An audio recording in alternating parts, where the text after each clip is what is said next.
Hello there, welcome to Off-Grid Living with the Mutindas. Asante sana to our current subscribers. Keep supporting our content. If you're new here, consider this your warm invitation to join our tribe of off-grid enthusiasts, homeowners with a heart of faith, and couples seeking God's blueprint for a thriving marriage. My name is Joseph, and alongside is my amazing partner Sylvia. We are your hosts on this journey through the world wonders of off-grid living. We talk about the joys and challenges of home ownership, faith and love in godly marriages. But wait, there's more. Here at Off-Grid Living with the Mutindas, we are not just about building an off-grid home and cultivating gardens. We are also about setting our sights on the stars and chasing our dreams together as a Christian couple. Yes, that's right. Today's episode is on goal setting as a Christian couple. Get ready to dive into the nitty-gritty of setting goals that honor God, strengthen your bond, and turn your dreams into reality. So whether you're a seasoned homesteader, a newbie to the off-grid scene, or simply seeking some inspiration for your journey of faith and love, hit that subscribe button and join our growing community of like-minded people. Adventure awaits, and we can't wait to share it with you. A little bit of some background is that in the last 4 years, as a couple, we have made it a culture before we cross over to the new year. Specifically in December, we dedicate a day to setting goals for the new year. This is to mean our goal setting dates back to the time we were dating, which is a story we shall share with you another day. Setting goals as a Christian couple can be a powerful way to strengthen your marriage and align your lives with God's purpose. I'll jump right into the reasons as to why goal setting is important in Christian marriages. Pointer number 1, godly alignment. Setting goals together allows you to align your marriage with God's will and purpose for your lives. By seeking His guidance and direction in your goal-setting process, you invite Him to be at the center of your marriage. Pointer number 2 is unity and partnership. Goal-setting fosters unity and partnership within the marriage. It requires communication, collaboration, and compromise, helping you grow closer as you work towards common objectives. Pointer number 3 is a shared vision. Establishing goals creates a shared vision for your marriage. It gives you both something to strive for and creates a sense of purpose and direction in your relationship. Number 4 is stewardship of resources. Setting goals helps you steward your resources wisely, whether it's time, money, or energy. Having clear goals allows you to prioritize what matters most and allocate your resources accordingly. Number 5 is accountability. Goals provide a framework for accountability within the marriage. By setting specific targets and deadlines, you hold each other accountable for progress and support one another in achieving your aspirations. Number 6 is growth and development. Goal setting promotes personal and relational growth. It challenges you to step out of your comfort zones, learn new skills, and overcome obstacles together, leading to individual and marital development. Pointer number 7 is faith in action. Setting goals requires faith in action. It involves trusting God to guide you, empower you, and fulfill His promises as you pursue His purposes for your marriage. Number 8, celebrate milestones. Achieving goals allows you to celebrate milestones together. It's an opportunity to reflect on God's faithfulness, acknowledge your progress, and give thanks for His blessings in your lives. Number 9. Adaptability and flexibility. While setting goals provides direction, it also teaches adaptability and flexibility. Life is unpredictable, and circumstances may change, but having goals allows you to adjust your plans while remaining steadfast in your commitment to each other and to God. Pointer number 10 and the last one is legacy building. By setting goals, you're not only investing in your present, but also in your future and the legacy you leave behind. Your marriage becomes a testimony of God's grace and faithfulness, inspiring others to pursue godly relationships and goals in their own lives. Let me share with you on how we set our goals as a Christian couple. Every year in the month of December, huwa tuna set aside a specific day for goal setting. Huwa tuna prefer going to a prayer center on a weekday sababu huwa ndio watu sio wengi to realize that's the best time. Juu inakuwa allow kufocus, hakuna distractions, and on this particular day huwa tuna choose to pray and fast. Then we target to arrive early between 9 and 10 so that by latest 10 am tumesha settle. The layout kwa hii prayer center iko fiti sana sababu kuna hizi bandas zenye huwa tunatumia, alafu tunajiisolate for someone to just go and have their private time with God na just to allow him to guide us during the quiet time. After hii session imemalizika, then huwa tuna meet at 2 pm, ndio tunatumia hiyo time between 2 pm and 5 pm kufanya our goal setting. So once tumemaliza ku have our private time seeking God and just kumwallow ku-intervene in the whole goal setting process, tukisha meet, the first thing we do ni ku-pray for his guidance na kumwallow tu kutupatia wisdom na strength in pursuing our goals. Because one thing we've realized is that ikifikia story ya goal setting, inakuanga very hard to follow through mwaka mzima ndio uweze ku-achieve kile ume-achieve.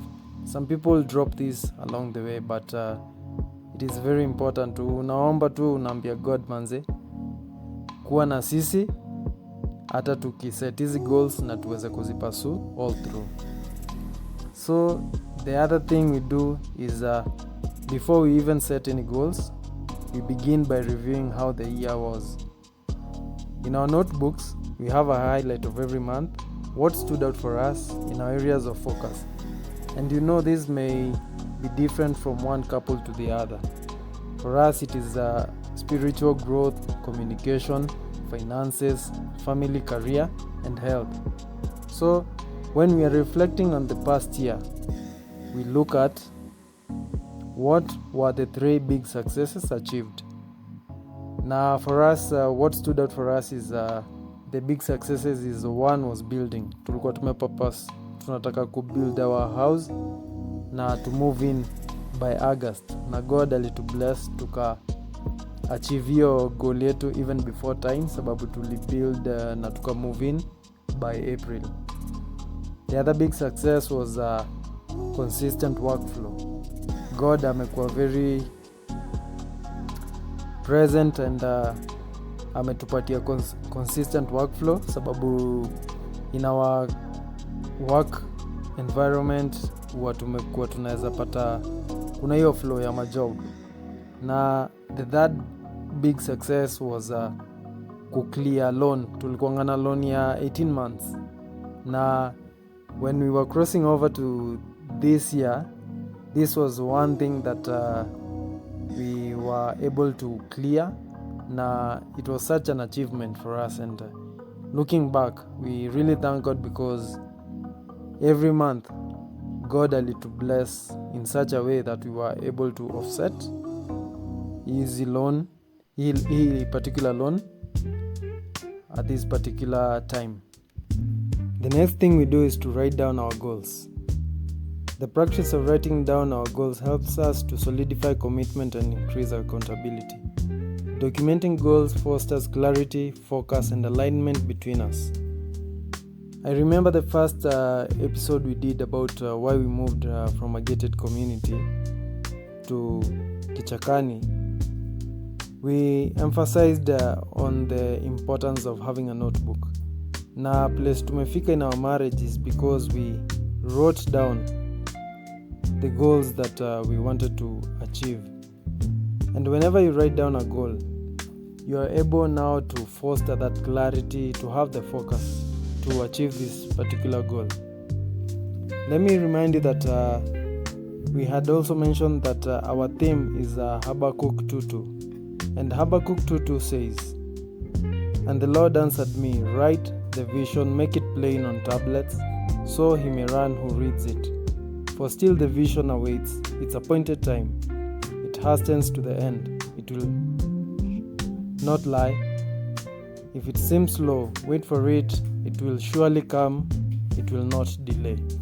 So basically what the scripture is saying here is that ukiandika kitu chini, that vision, it will surely come to pass. Na huwa iko very clear so that even mwenye atakuja kuisoma ata understand what it means.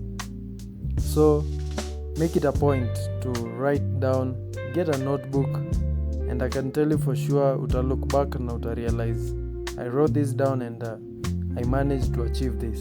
As we write down our goals, we are able now to identify our areas of focus. So get to highlight the key areas of your marriage and life where you want to set goals.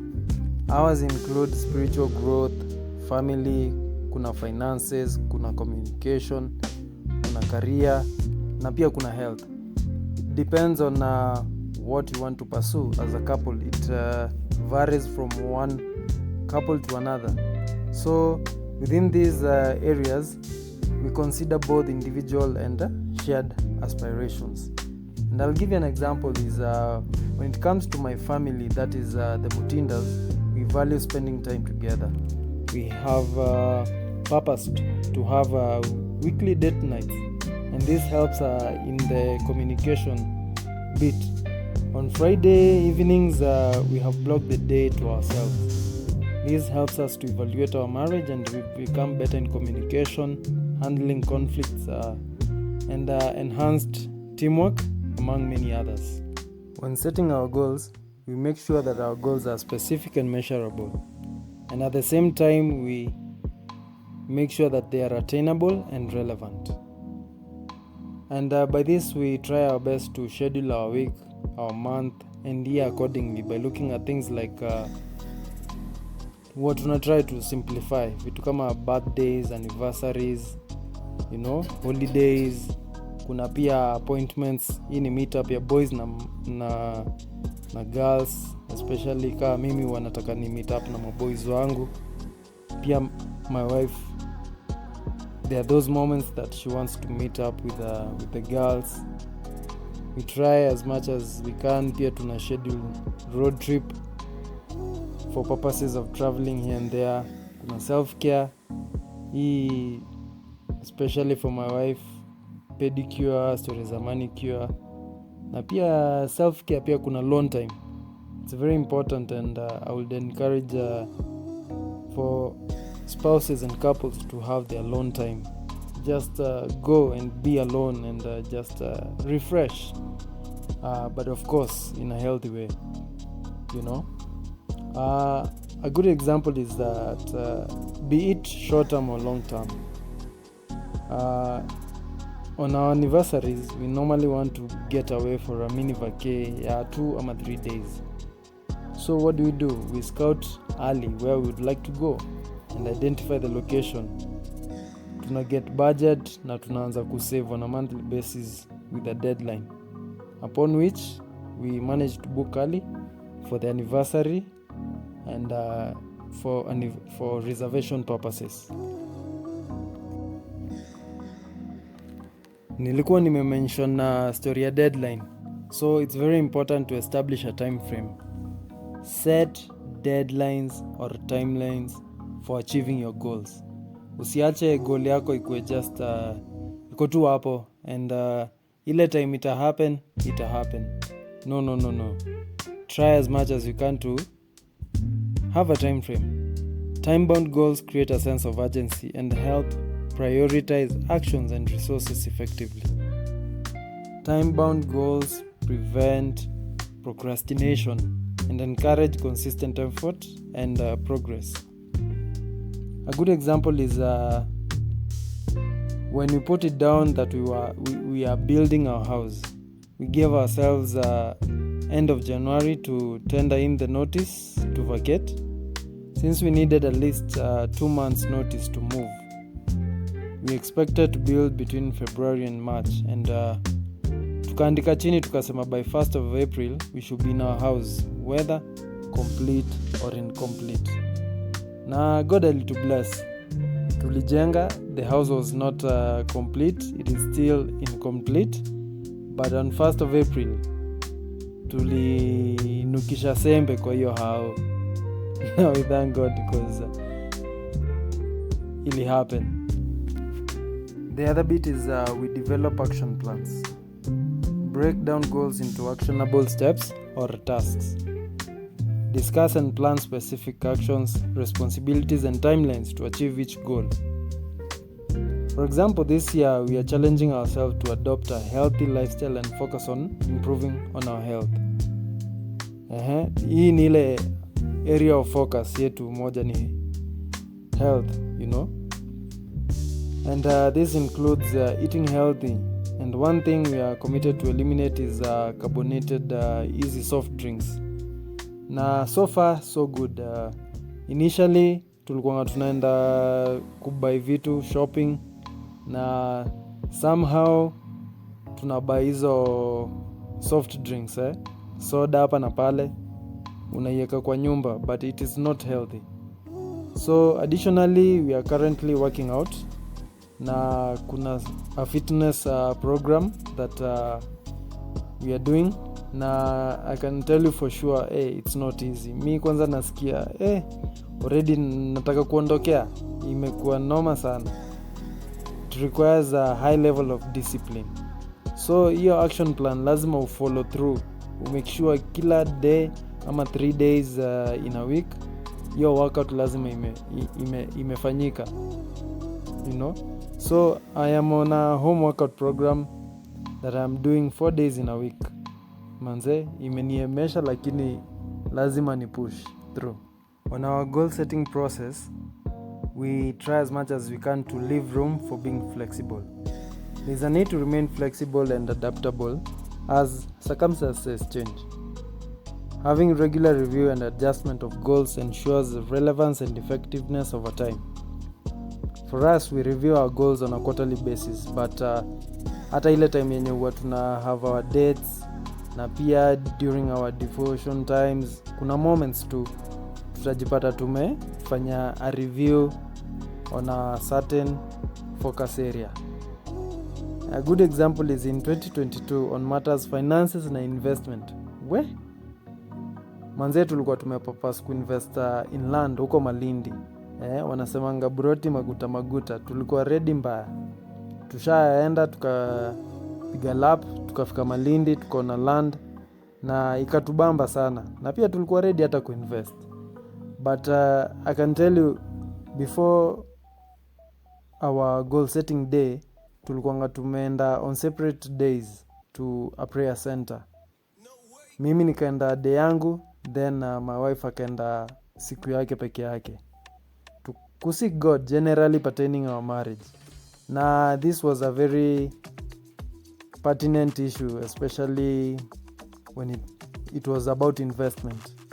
So tumesha kuja for goal setting, na tulikuwa so surprised that tulirealize God ali speak to both of us separately, that instead of investing in that project, to pursue kuondokea rent kwanza na to build our house first. To date, we are still in awe of how God can guide us and speak clearly. The other thing you will not want to forget is to celebrate milestones and progress. And I think this is something that we do, especially ile time tuna review. how the year has been. It's important to celebrate achievements and milestones along the way. This allows gratitude and reflection on God's faithfulness as you make progress towards your goals. Nitawapatia example. I had mentioned earlier that kuna debt tulikuanga tumeclear ya 18 months. So to offset the debt, tulijicommit to pay a particular amount on every month. Na kuna months kadha wa kadha hivi zenye pia zilikuanga zimetulemea, but God still alitusaidia kuraise hizo funds na tukalipa. The good thing tulikuanga tumepurpose every month lazima tulipe a certain amount. Na last year in December tuliclear hiyo loan. Was it a tough season? Yes, of course. But with God's help we managed to do it. So usiwahi sahau to celebrate milestone na progress as a couple. By emphasizing on these key points, Christian couples can embark on a purposeful and spiritually enriching journey of goal setting, rooted in faith, wisdom, and love. Be blessed.